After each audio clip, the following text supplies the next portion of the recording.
Hello my dear students, good morning.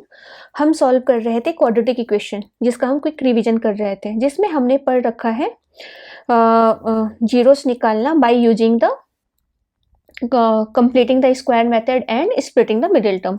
आज हम पढ़ेंगे जीरोस निकालना, दैट मीन्स रूट्स निकालना by using the quadratic formula. अब क्वाड्रेटिक फॉर्मूला इसका डेरिवेशन हमने क्लास में कर रखा है, तो आज हम तो क्विक रिवीजन कर रहे हैं तो हम डेरिवेशन नहीं जाएंगे, डायरेक्टली फॉर्मूला लिखेंगे। तो roots of the quadratic equation का स्टैंडर्ड फॉर्म क्या होना चाहिए? A x square plus B x plus C equal to 0, ये होना चाहिए। ठीक है, अब उसके बाद अगर हमें क्या निकालना है, फॉर्मूला यूज करना है। अल्फा एंड बीटा हम जीरोस लेते हैं। आपने पॉलिनोमियल्स में पढ़ा है sum of the roots, product of the roots, तो हम अल्फा एंड बीटा ही लेते थे, तो 2 जीरोस निकलेंगे। क्यों 2 जीरोस निकलेंगे? क्योंकि यहाँ पे ये क्वाड्रेटिक है, तो क्वाड्रेटिक में 2 रूट्स निकलते हैं। जीरोस एंड रूट्स यहाँ पे सेम है, algebraically zeros and roots are same.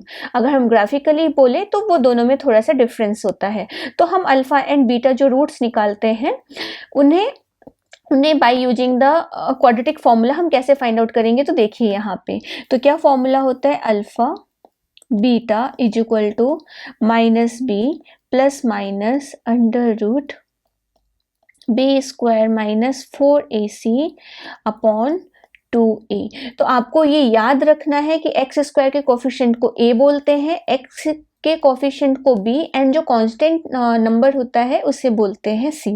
ठीक है, तो इस तरीके से आपको करना है और उनकी वैल्यू यहाँ पे रख देना है। अगर आपको अल्फा निकालना है तो हम क्या करेंगे, माइनस बी प्लस वाला फॉर्म लेंगे। आप चाहो तो माइनस वाला भी ले सकते हो, कोई सा भी, ठीक है, 2a। और अगर आपको बीटा निकालना है तो आप लोगे minus B minus under root B square minus 4ac upon 2a। तो ये आपको 2 रूट्स मिलेंगे। अगर हम इसकी बात करें, इस वाले की बी स्क्वायर माइनस 4ac, इसको हम d से भी रिप्रेजेंट करते हैं, जिसे हम बोलते हैं डिस्क्रिमिनेंट। क्या बोलते हैं? डिस्क्रिमिनेंट। तो अगर हम डिस्क्रिमिनेंट के बारे में और आगे पढ़ें तो यहाँ पे देखिए the expression b square minus 4ac is called the discriminant of the quadratic equation d is equal to b square minus 4ac। अगर हमें इसके थ्रू सॉल्यूशन निकालना है तो solution of a quadratic equation by discriminant method, तो पहले सब आपको क्या करना पड़ेगा, let quadratic equation is ax square plus bx plus c equal to 0। सबसे पहले आप उसे स्टैंडर्ड फॉर्म में लिखें। कभी कभी आपके पास ऐसा दिया रहता है 3x minus 4x square plus 6 ऐसा दिया है, तो सबसे पहले आप higher order to lower order में लिखे। पहले आप लिखे 4x स्क्वायर माइनस में है 3x प्लस 6, फिर जो भी इक्वल टू में दिया हुआ है उसके साथ। तो सबसे पहले आपको हाईएस्ट टू लोअर मतलब स्टैंडर्ड फॉर्म में लिखना है, तो हमने पहले लिख लिया इस फॉर्म में।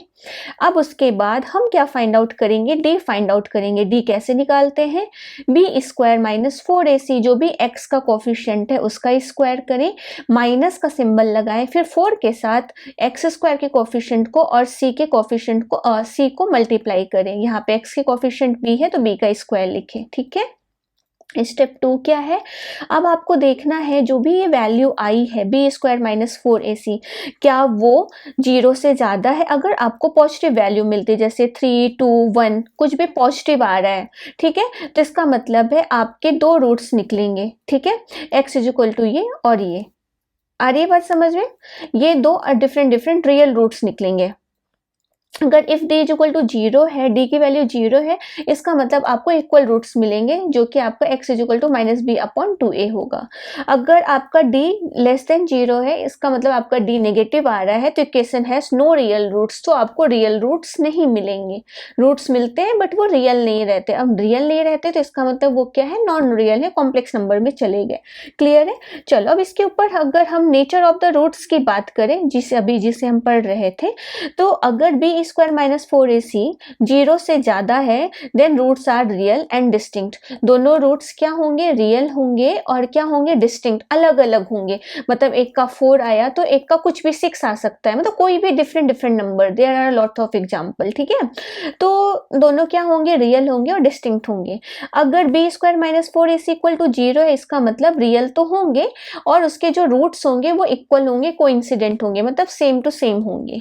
अगर b square minus 4ac less than 0 है, उसकी वैल्यू 0 है, लेस देन 0 है तो रूट्स आर नॉट रियल, जिसे हम इमेजिनरी रूट्स कहते हैं। तो चलो इसे स्टार्ट करते हैं विथ एग्जाम्पल, कुछ क्वेश्चंस करते हैं, उससे आपको ज़्यादा अच्छी तरीके से क्लियर हो जाएगा। अब क्वेश्चन क्या है, in a class test the sum of a Shefali's mark in mathematics and English is 30। Shefali के इंग्लिश और मैथ्स को मिला के कितने मार्क्स आ रहे हैं, 30 मार्क्स आ रहे हैं। Had she got 2 marks more in mathematics and 3 marks less in English. अब बताया जा रहा है कि वो 2 मार्क्स ज़्यादा ला रही है मैथमेटिक्स में और इंग्लिश में 3 मार्क्स लेस ला रही है। अगर दोनों को प्रोडक्ट करो तो कितना हो जाता है, 210 हो जाता है। पहला तो आपके पास दोनों का सम दिया हुआ है कि 30 है, इसका मतलब एक का x दूसरे का y, तो आपको 30 दिया हुआ है, ठीक है। फिर क्या बोला जा रहा है, अगर वो मैथमेटिक्स में 2 ज़्यादा ला रही है और इंग्लिश में 3 कम मार्क्स ला रही है, अगर उन दोनों का प्रोडक्ट किया जाए तो 210 हो रहा है। Find her marks in 2 subject, तो हमें दोनों सब्जेक्ट्स के मार्क्स निकालने हैं। तो चलो करते हैं प्रॉपरली। अब यहाँ पे 2 वेरिएबल के थ्रू नहीं करेंगे, 1 वेरिएबल करेंगे, क्योंकि हमें 1 वेरिएबल में ही लाना है, हम यहाँ पे x प्लस वाई लेके नहीं चलेंगे, ठीक है। आप समझने के लिए यहाँ पे समझ सकते हैं कि दोनों का सम कितना है, 30 है। x प्लस वाई मतलब मैथ्स का x हो गया, इंग्लिश का y हो गया, ठीक है। तो चलो करते हैं इसे। तो let the marks in maths, let the marks in maths be x। Maths में कितने मार्क्स है, x है। देन अगर मैथ्स में x है तो y इज इक्वल टू क्या होगा, 30 माइनस x होगा, तो वही लिखना है। Then the marks in English, English में कितने हो जाएंगे, English will be 30 minus x हो जाएंगे, क्योंकि टोटल 30 दिया हुआ है। According to given question, according to given question क्या किया जा रहा है, अगर वो मैथ्स में 2 मार्क्स ज़्यादा ला रही है तो इंग्लिश में 3 मार्क्स क्या हो रहा है, कम हो रहा है, और दोनों का प्रोडक्ट क्या हो रहा है, 210 हो रहा है। बस यहाँ तक आपको अब इससे सिंप्लीफाई करना है। सबसे इंपॉर्टेंट होता है आपको क्वेश्चंस में जो दिया हुआ है उससे आपको ये फॉर्म करना, क्वाड्रेटिक इक्वेशन फॉर्म करना। अब चलो सिंप्लीफाई करते हैं। तो यहाँ पे हो गया x प्लस 2, 30 में से 3 किया तो कितना हो जाएगा, 27 माइनस एक्स, और यहाँ पे हो गया 210। अब हम मल्टीप्लाई करेंगे तो 27 इंटू एक्स 27x, फिर यहाँ पे माइनस एक्स स्क्वायर, 27 2 जा 54, और यहाँ पे minus 2x is equal to 210। Clear है। अब माइनस एक्स स्क्वायर को पहले लिख देते हैं, 27x और 2x, यहाँ पे 2x के सामने क्या है, माइनस साइन है, तो हम क्या करेंगे, दोनों को सब्ट्रैक्ट कर देंगे। तो कितना हो जाएगा, 25x, और यहाँ पे 54 एंड 210, इन दोनों को साथ में कर देते हैं, तो 210 54 माइनस 210 इक्वल टू 0। तो ये कितना हो गया, minus x square plus 25x, 210 में 54 किया तो 156, और 210 नेगेटिव साइन है और बड़ा नंबर है, इसलिए answer should be in negative form. अब हम क्या करेंगे, यहाँ पे माइनस साइन आप कॉमन ले लो, तो आपको क्या मिलेगा, X square minus 25x plus 156 equal to 0। Clear है। अब हमें यहाँ पे क्या करना है, स्प्लिटिंग द मिडिल टर्म करना है। 156 का हमें फैक्टर निकालना है, 156 का, ताकि हम कर सके। ये हो गया, 2 से डिवाइड किया, फिर 2 से डिवाइड किया तो 39 3 के टेबल में, और 13 के टेबल में।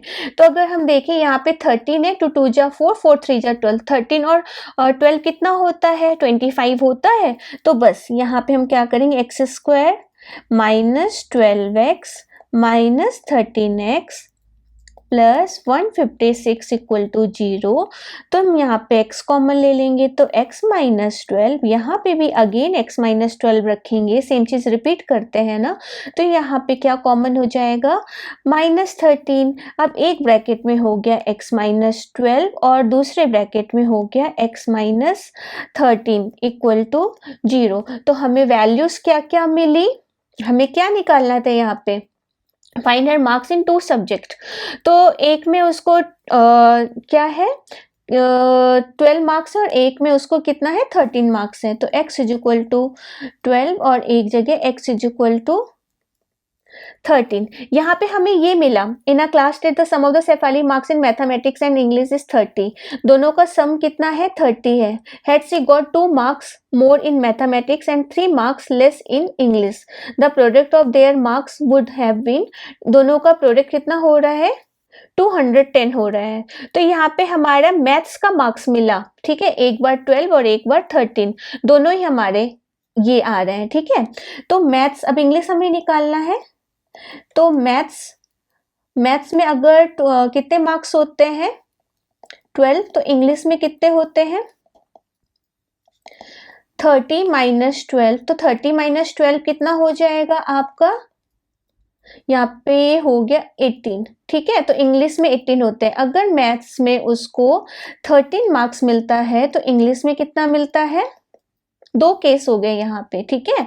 तो 30 माइनस 13 तो 17।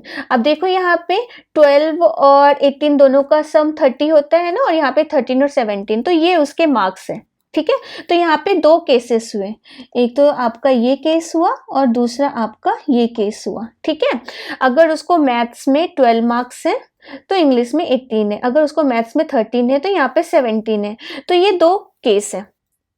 आ रही है बात समझ में, क्योंकि यहाँ पे दोनों ही आपके क्या आए हैं, नेगेटिव नंबर आए। अगर इसमें से कोई एक नेगेटिव और एक पॉजिटिव होता, x माइनस 12 और x प्लस 13 होता, तो हम जो भी x की पॉजिटिव वैल्यू रहती उससे लेकर के चलते, लेकिन यहाँ पे दोनों ही नेगेटिव है, इसलिए हम दोनों लेकर के दोनों ही पॉजिटिव हैं, तो इसलिए हम दोनों केस लेकर के चलेंगे। क्लियर है, तो आपको दोनों मेंशन करना है इस तरीके से। चलिए नेक्स्ट क्वेश्चन पे चलते हैं। Two water taps together can fill a tank in 9 3/8 hours. The tap of larger diameter takes 10 hours less than the smaller one. To fill the tank separately, find the time in which each tap can separately fill the tank. दो taps हैं, देखो एक का diameter, जो नीचे का diameter है वो क्या है, एक का बड़ा है और एक का छोटा है। अगर दोनों साथ में किसी टंकी को फुल करते हैं तो कितना समय लेते हैं 9 3/8 आवर्स, ठीक है। और साथ में क्या दिया हुआ है, the tap of larger diameter takes 10 hours less, जो बड़ा वाला जो टैप है वो 10 घंटे कम समय लेता है छोटे वाले टैप से, ठीक है। अब हमें बताना है कि दोनों सेपरेटली कितना टाइम लेंगे, तो चलो सिंप्लीफाई करते हैं। तो यहाँ पे हमने लिखा let the time taken by the smaller pipe, let the time taken by the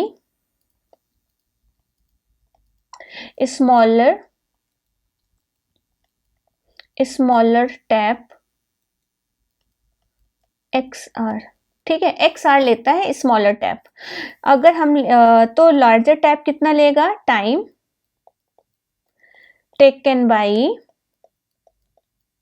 larger tap, larger tap को समय कितना लग रहा है छोटे वाले से 10 घंटे कम समय ये लग रहा है ना, कम समय लग रहा है, तो x माइनस 10 आवर्स ये हो गया। अब कितना पार्ट फिल करेंगे दोनों का निकाल लेते हैं, ठीक है। Part of tank filled bye smaller tap, smaller tap से कितना पार्ट फिल होगा इन 1 आवर, कितना होगा इन 1 आवर, टोटल उसको x आवर्स लग रहे हैं, तो 1 आवर में कितना पार्ट फिल करेगा 1/x पार्ट। ऐसे ही part of tank filled by larger tap in 1 hour, 1 hour में कितना होगा 1/x माइनस 10 पार्ट, ठीक है। अब हमारे पास गिवन क्या है, it is given that total time taken if both are open, two water taps together can fill, दोनों एक साथ कितने समय में फिल कर देते हैं, टोटल टाइम टेकन 9 3/8 आवर यही हो रहा है ना। इसको अगर हम इसमें कन्वर्ट करेंगे तो कितना हो जाएगा, मिक्स्ड फ्रैक्शन है तो फ्रैक्शन में कन्वर्ट करो, 9 8 72, 72 3 कितना हो जाएगा 75/8 आवर। 8 आवर्स में 75/8 आवर्स में वो दोनों एक टंकी को फुल कर देते हैं। ठीक है, तो 1 आवर में कितना लेगा, सो इन 1 आवर में कितना फिल करेगा वो, 8/75 पार्ट फिल करेगा। ठीक है ना, अब दोनों के साथ हमारे पास क्या दिया हुआ है, दोनों का एक साथ करना पड़ेगा ना, 1/x plus 1/x minus 10 according to question, according to question. ठीक है, टोटल कितना ले रहा है समय, 75/8 आवर्स। तो हम दोनों को साथ में करें। देखो ये स्मॉलर टैंक, स्मॉलर जो टैप है वो कितना 1 आवर में कितना पार्ट फिल करता है, 1/x।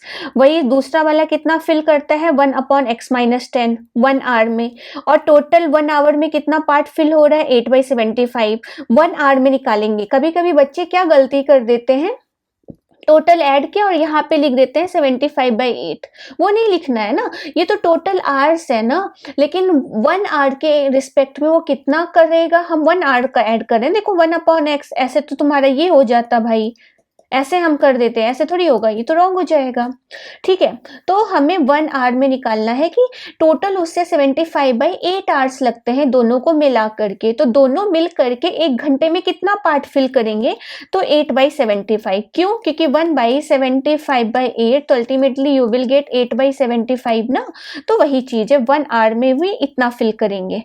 चलो अब इसे सिंप्लीफाई करते हैं, तो एलसीएम ले लो, तो कितना हो जाएगा x माइनस 10, यहाँ पे x माइनस 10 प्लस x, और यहाँ पे हो गया 8/75। अब क्रॉस मल्टीप्लाई करते हैं, यहाँ पे होगा 75, यहाँ पे 2x माइनस 10 और यहाँ पे 8, अंदर x स्क्वायर को लेके चले गए तो ये हो गया। ठीक है, इसे और सिंप्लीफाई करेंगे तो क्या मिलेगा, 75 2 जा 150x और यहाँ पे 750, यहाँ पे 8x स्क्वायर और यहाँ पे माइनस 80x। क्लियर है, अब और सिंप्लीफाई करते हैं, 8x स्क्वायर माइनस, अब देखो यहाँ पे 150 और 80, 8 5 13, 230x होता है और ये 75, तो साथ में लिख देते हैं, यहाँ पे हो गया माइनस 230x और यहाँ पे 750। क्लियर है, अब इसको सिंप्लीफाई करेंगे तो यहाँ पे 8, ठीक है, अब 750 और इंटू 8 और 230 लाना है, तो यहाँ पे हमारा हो जाएगा 8 3 2 नीचे कितना होता है, यहाँ पे 750 इंटू 8 करेंगे, 4 हो गया ये। ठीक है, तो 3 2 जा 6, 6 पे 3 0, तो ये कैसे, अगर हमें 2 लाना है तो हाँ हो गया, यहीं पे 8x square minus 200x minus 30x plus 750 is equal to 0। देखो 200 में 30 को मल्टीप्लाई करो, 6 मिलेगा, 3 2 जा 6, 6 पे 3 0 और दोनों को ऐड करोगे तो 230 हो जाएगा। तो अब हम यहाँ से क्या कॉमन ले सकते हैं, 8x कॉमन ले सकते हैं, 8x कॉमन लिया तो यहाँ पे बचा x माइनस 25 और यही x माइनस 25 इधर पे, तो यहाँ पे क्या कॉमन होगा 30, तो एक बॉक्स में हो गया 8x माइनस 30 और दूसरे बॉक्स में हो गया x माइनस 25। ठीक है, तो यहाँ पे एक x की वैल्यू हो गई 30/8 और दूसरी x की वैल्यू हो गई 25। अब यहाँ पे हमें देखना है कि हमारी कौन सी करेक्ट वैल्यू होगी, हम 30/8 लेंगे कि 25 लेंगे। अब देखो अगर आप 30/8 लेते हो, ठीक है, तो 30/8 अगर आप इसको डिवाइड करोगे 8 3 का 24, 3 पॉइंट समथिंग आएगा। छोटे वाले को कितना मिल रहा है, 3 घंटे में टैप फुल कर रहा है, तो बड़ा वाला कितना होगा 3 माइनस 10, जो कि नेगेटिव हो जाएगा। अगर ये 3 लेते हैं, हम स्मॉलर वाले को 3 लेते हैं, तो बड़ा वाला 3 माइनस 10 कितना हो जाता है, -7 आता है ना। तो -7 तो पॉसिबल नहीं है ना कि नेगेटिव में जा करके टैप को फुल करे, तो लार्जर वाला तो -7 नहीं ले सकता। तो हमें क्या लेना पड़ेगा, 25 लेना पड़ेगा। तो 25 माइनस 10 12, ये 15 हो जाएगा। तो हमारा करेक्ट आंसर क्या होगा, ये लेना पड़ेगा। ठीक है, तो एक पाइप को कितना लग रहा है, स्मॉलर पाइप को, ये किसका हो गया, स्मॉलर पाइप, स्मॉलर टैप। तो लार्जर पाइप को कितना लगेगा, 25 माइनस 10, तो 15 आवर। ये किसके लिए लग रहा है, लार्जर पाइप के लिए। तो एक को 25 लगेगा, तो एक को 15 आवर्स लगेगा। छोटे वाले को 25 आवर्स लग रहा है, बड़े वाले को 15 आवर्स लग रहा है।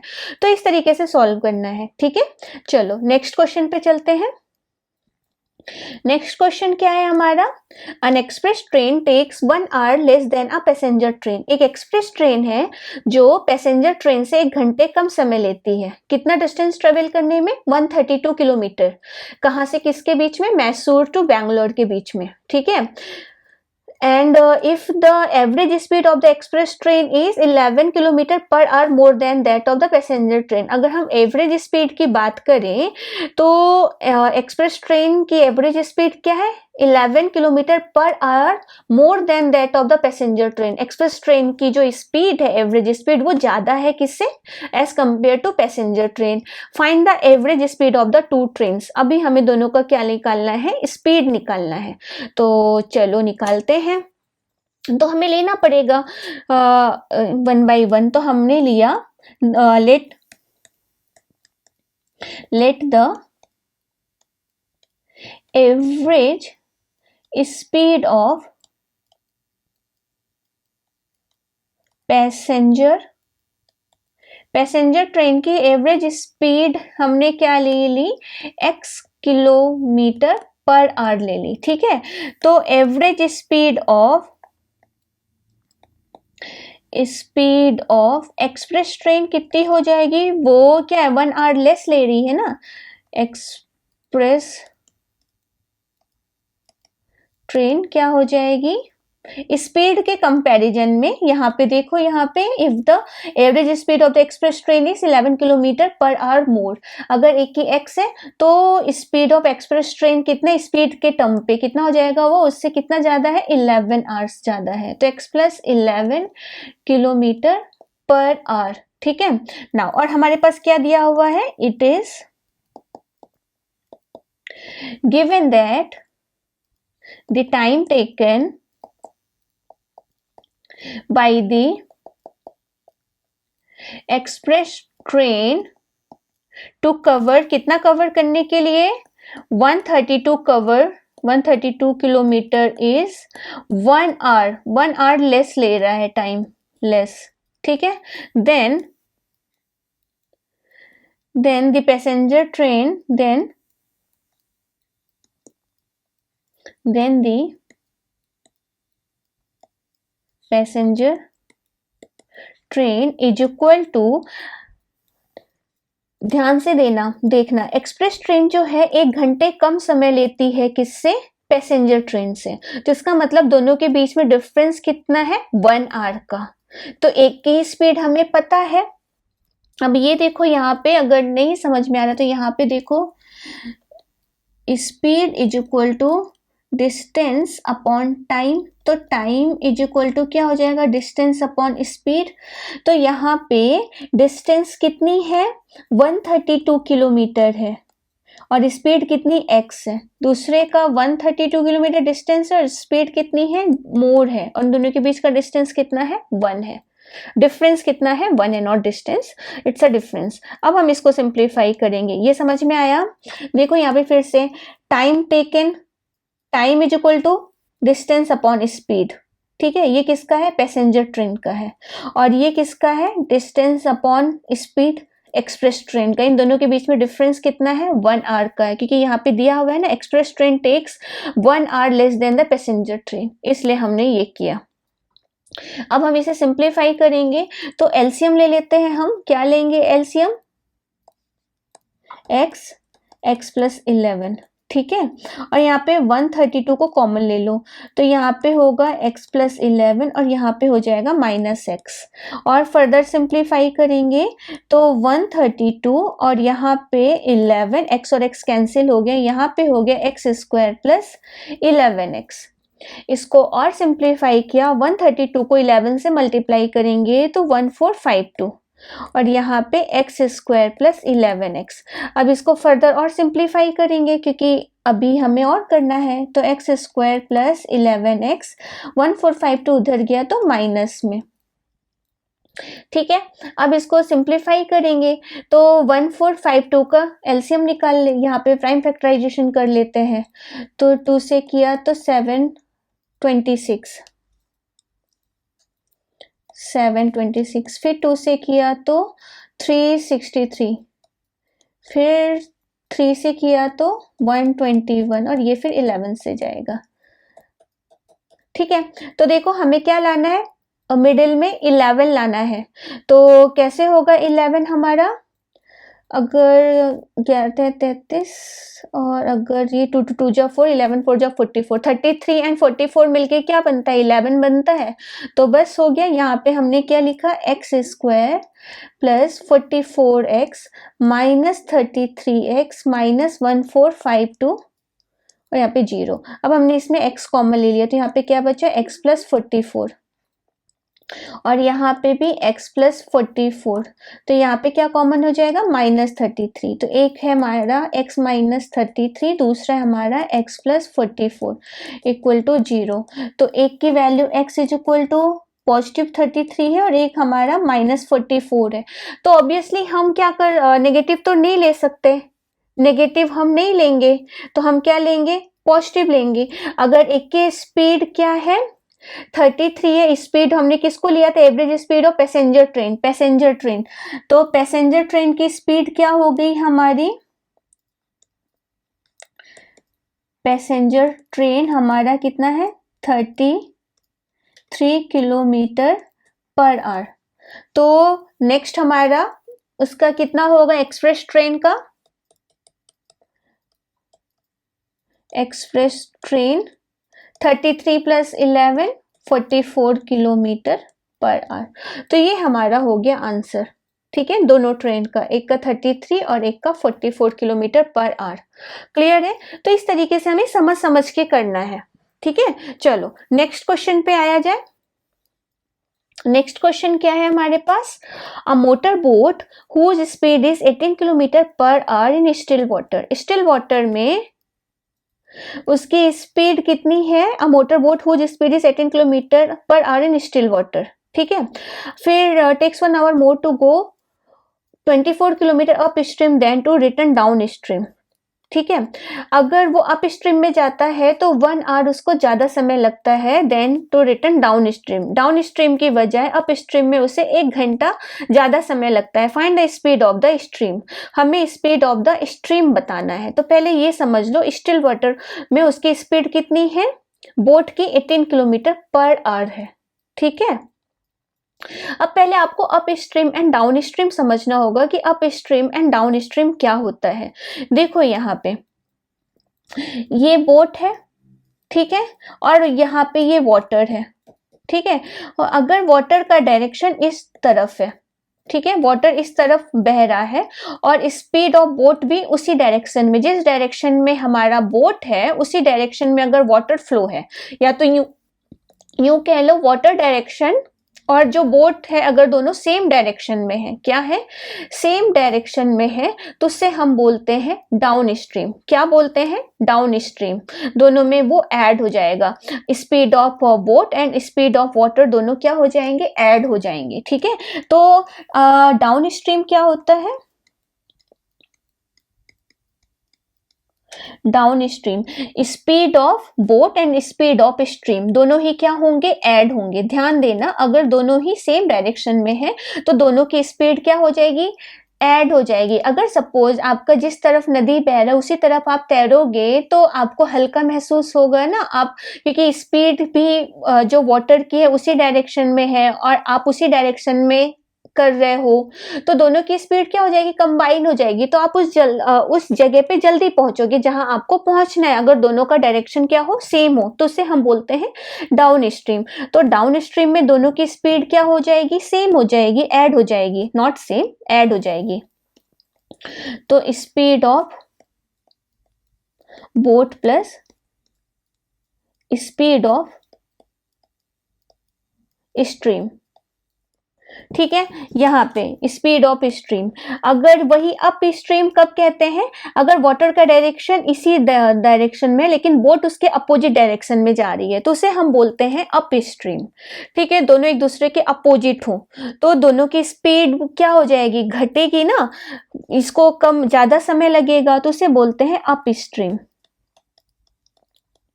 अप स्ट्रीम में क्या होता है, speed of boat minus speed of stream. तो हमें ये कॉन्सेप्ट पहले समझना है, ठीक है, up stream and down stream. तो पहले तो हमारी जो बोट चल रही थी उसकी स्पीड दी हुई थी 18 किलोमीटर पर आवर, मतलब रुके हुए पानी में उसकी स्पीड कितनी, 18 किलोमीटर पर आवर है। लेकिन जैसे ही स्ट्रीम जो ये हो रहा है, वाटर का फ्लो हो रहा है, तो क्या बोला जा रहा है, अप स्ट्रीम 24 किलोमीटर जाने में उसे 1 घंटे क्या लग रहा है, ज्यादा समय लग रहा है as compare to downstream. तो चलो अब इसे प्रॉपरली लिख लिख करके सॉल्व करते हैं। तो सबसे पहले हमने लिख दिया let the speed of stream be, speed of stream कितनी है, x किलोमीटर पर आवर है, ठीक है। ये हमारा पहला हो गया। तो speed of the boat in up stream, upstream में कितना हो जाएगा, देखो यहाँ पे अप स्ट्रीम में हम क्या करते हैं, स्पीड ऑफ बोट माइनस ये करते हैं ना, स्पीड ऑफ स्ट्रीम करते हैं। तो बस वही स्पीड ऑफ बोट कितनी दी हुई है, 18 किलोमीटर पर आवर दी हुई है, तो हम यहाँ लिखेंगे 18 और स्पीड ऑफ स्ट्रीम कितना है, हमने क्या लिया है, x, तो 18 minus x kilometre per hour. ऐसे ही speed of the boat in down stream में कितना होगा, क्या होगा, 18 प्लस x, अब यहाँ पे दोनों ऐड हो जाते हैं, ठीक है। अब देखो next, time taken to go upstream, time taken to go upstream, upstream में जाने में कितना समय लेता है, टू गो अप स्ट्रीम। अब पता होना चाहिए कि टाइम के रिस्पेक्ट में निकालेंगे तो डिस्टेंस अपॉन स्पीड होता है, तो डिस्टेंस कितना है, 24 और स्पीड कितना है, 18 माइनस x आर, ठीक है। फिर ऐसे ही हम निकालेंगे time taken to go downstream, तो 24 अपॉन 18 प्लस x आर। अब अकॉर्डिंग टू गिवन क्वेश्चन, अब दोनों का क्या दिया हुआ है कि दोनों के बीच में डिफरेंस कितना है, 1 आवर का। यहाँ पे देखो लाइन है ना, 1 hour more to go 24 kilometre up stream then to return down stream. और अगर हम अप स्ट्रीम का कंपैरिजन करें तो अप स्ट्रीम में उसे 1 घंटा ज्यादा लग रहा है, तो इसका मतलब दोनों के बीच में डिफरेंस कितना दिया हुआ है, 1 दिया हुआ है। तो देखो यहाँ पे लिखेंगे according to given question, according to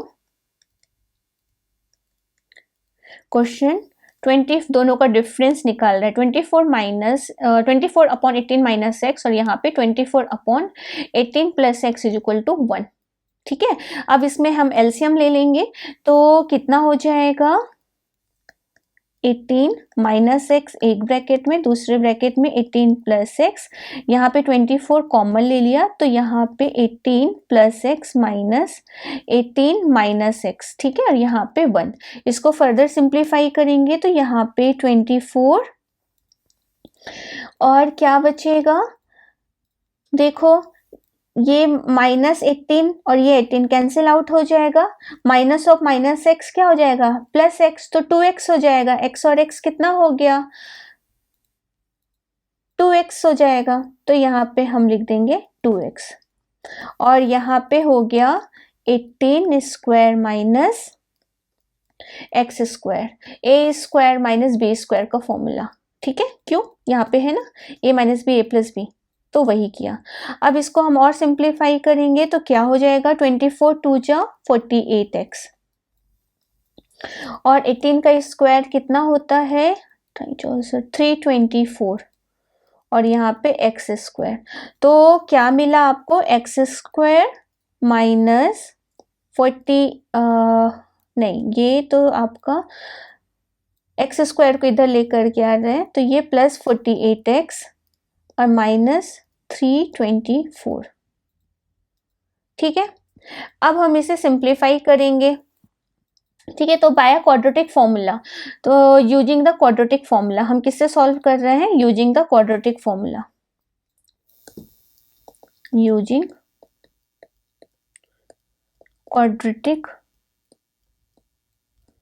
formula, ठीक है। तो x इज इक्वल टू क्या होता है, माइनस बी, तो यहाँ पे -48 plus minus under root B square, तो b की जगह 48 का स्क्वायर माइनस 4ac, c की जगह पे 324 डिवाइडेड बाई 2, इसको और सिंप्लीफाई करेंगे तो -48 प्लस माइनस, यहाँ पे जब आप सिंप्लीफाई करोगे 48 का स्क्वायर निकालोगे 4 इंटू 324 करोगे तो आपको मिलेगा 3600 डिवाइडेड बाई 2, इसको और फर्दर सिंप्लीफाई करोगे तो -48 प्लस माइनस 60 डिवाइडेड बाई 2, तो एक बार आपका पॉजिटिव ले लो 48 प्लस 60 डिवाइडेड बाई 2, और एक बार आप उसे नेगेटिव ले लो, ठीक है।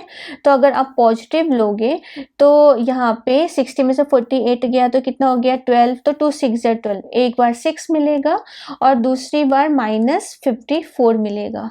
तो आपको क्या क्वेश्चन में दिया गया था, find the speed of the stream, तो क्या होगा, पॉजिटिव होगा, तो speed of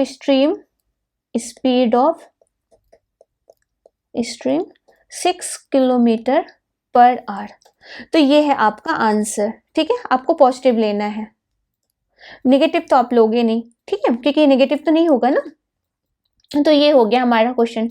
now move on to next one.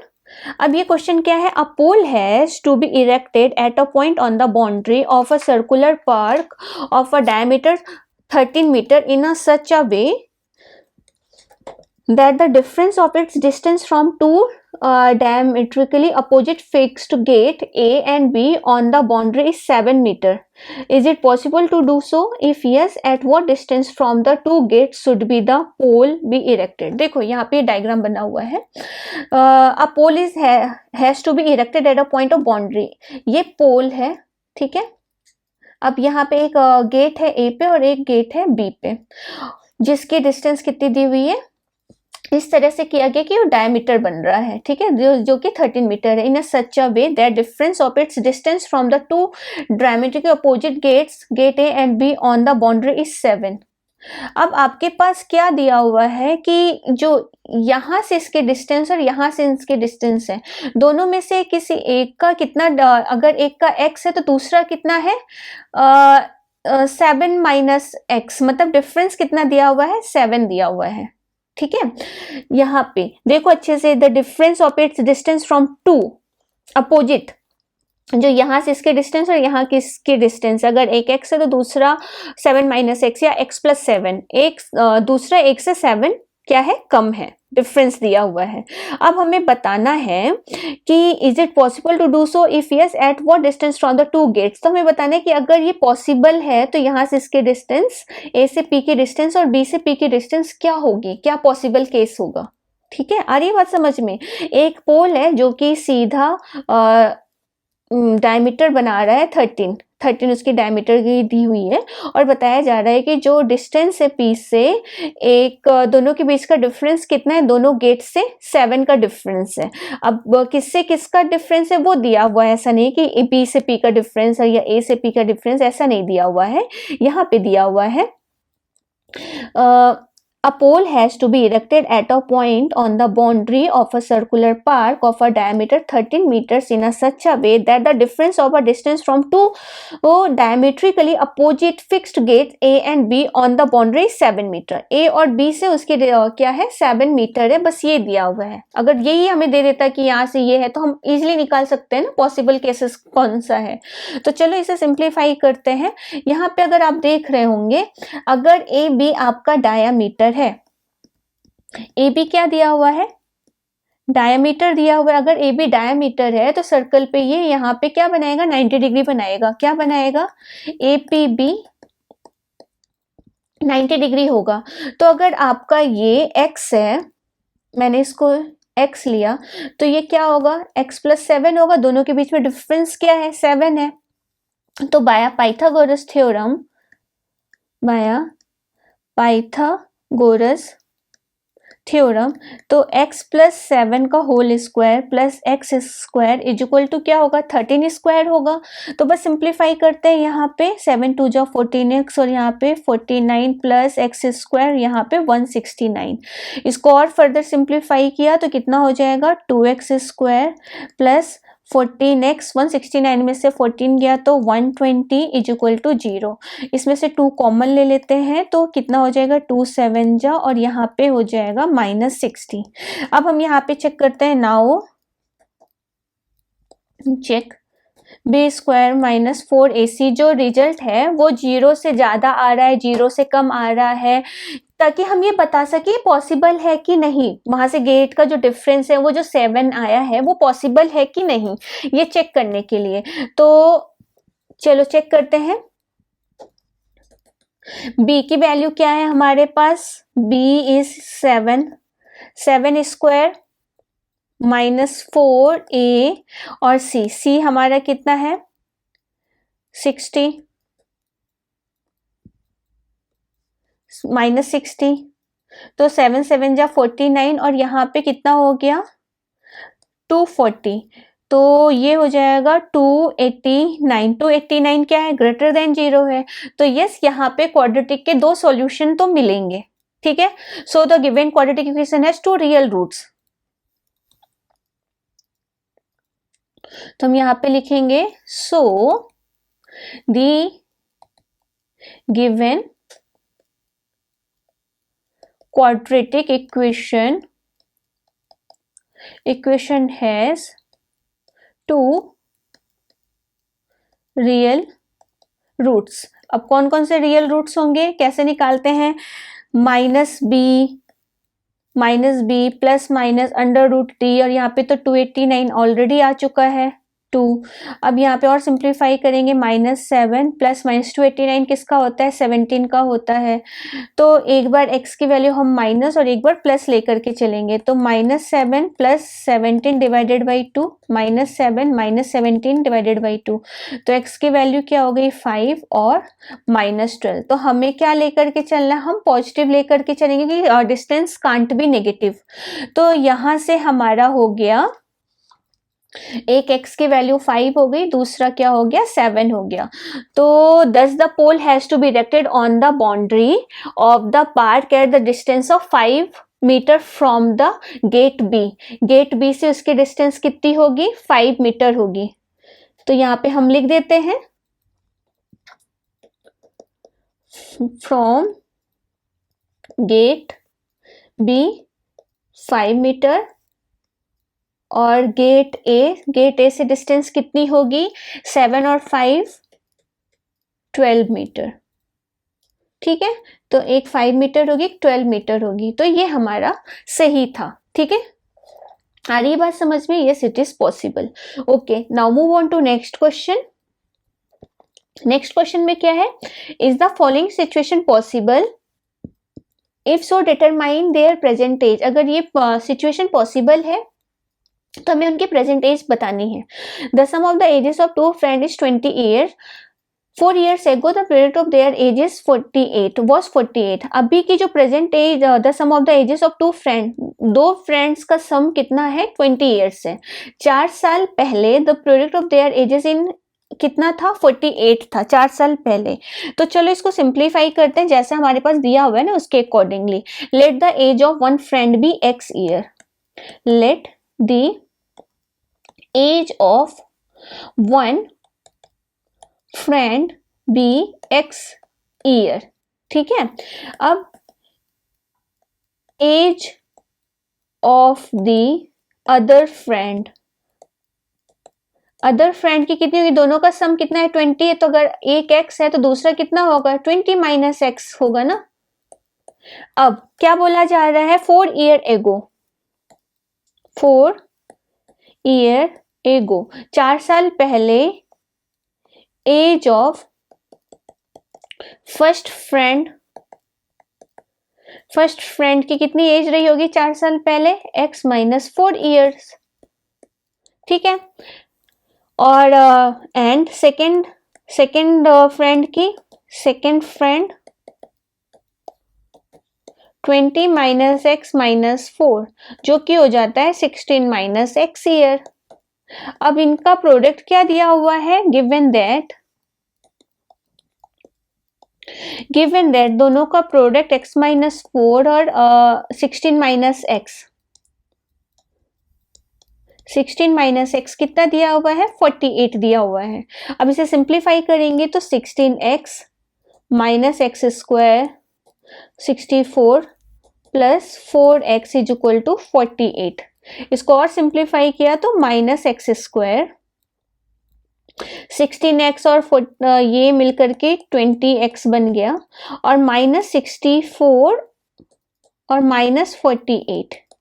ठीक है, तो यहाँ पे हो गया माइनस एक्स स्क्वायर माइनस नहीं प्लस 20x, और ये माइनस 8 4 12 6 4 10 11। अब इसमें से हम माइनस कॉमन ले लेंगे तो x square minus 20x plus 112 is equal to 0। अब हम इसमें पहले डी चेक कर लेते हैं कि पॉसिबल है कि नहीं, उसके आगे हम कैलकुलेट करें। तो यहाँ पे हमारा डी इज इक्वल टू क्या होता है बी स्क्वायर माइनस 4ac। तो देखते हैं यहाँ पे 20 स्क्वायर माइनस 4ac, अब यहाँ पे हो गया 400 और ये हो गया माइनस 448, तो माइनस 48 और माइनस 48 क्या है लेस देन 0 है। सो नो रियल रूट्स, यहाँ पे क्या निकला नो रियल रूट्स निकला। तो this case is not possible, this case is not possible, तो हम इसको नहीं निकाल सकते क्योंकि यहाँ पे एज बोला था ना निकालने के लिए, अगर ये होगा तो डिटरमाइन द प्रेजेंट एज। तो ये केस ही पॉसिबल नहीं है, तो हम आगे क्या करेंगे, कुछ नहीं करेंगे। तो हमारा यहाँ पे नेचर ऑफ द रूट क्या है, नॉट रियल है। ठीक है, तो इस तरीके से हमें ये सॉल्व करना था।